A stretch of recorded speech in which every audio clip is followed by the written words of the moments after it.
আমার হাতের এই স্যুপটা সবাই এত বেশি পছন্দ করে যে প্রায় আমার এই স্যুপটা তৈরি করতে হয়।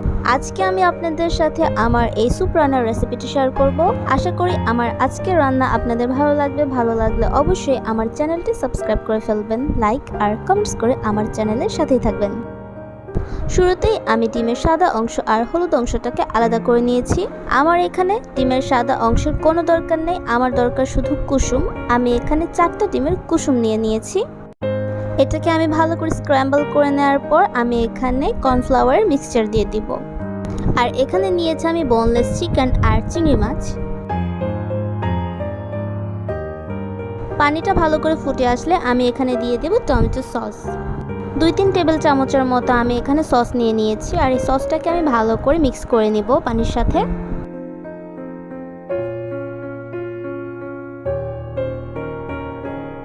এবার 1 টেবিল চামচের মতো সয়া সস দিয়ে দিলাম।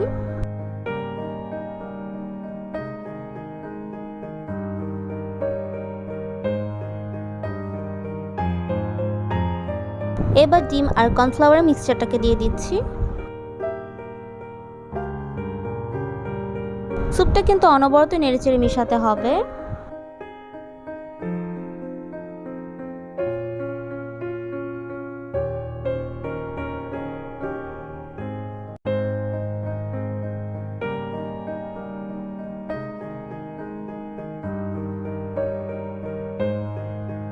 এবার যে বোনলেস চিকেন আর চিংড়ি মাছটা ছিল সেটাও আমি দিয়ে দিচ্ছি।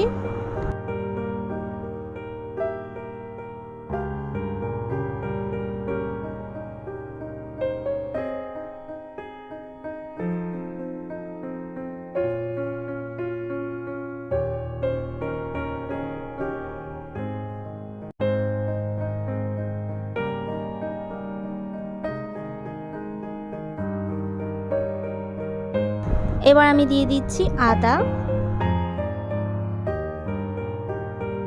কয়েকটি কাঁচামরিচ,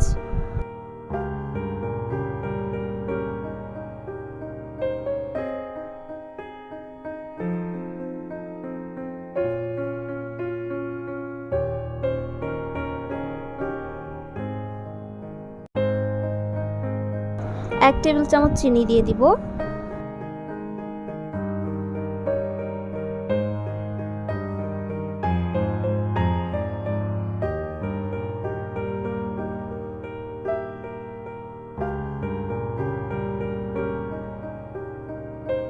স্বাদ মতো লবণ দিয়ে দিলাম। এবার কিছুটা ঘন হয়ে আসা পর্যন্ত আমি এটাকে নাড়তে থাকবো।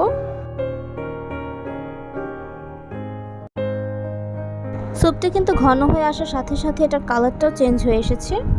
এখানে কিন্তু আরেকটু ফুড কালার দিলে কালারটা একদম রেস্টুরেন্টের মতো হবে, বাট আমি যেহেতু বাসায় খাওয়ার জন্য তৈরি করছি তো আমি আর ফুড কালারটা ইউজ করছি না।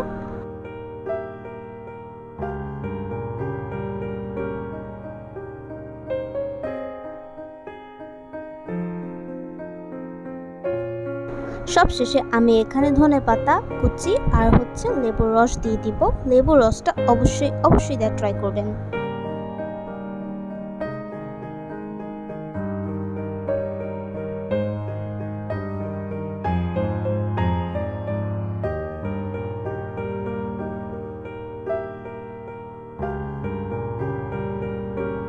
এই তো আমার স্যুপ তৈরি। এবার গরম গরম পরিবেশন করে নিব।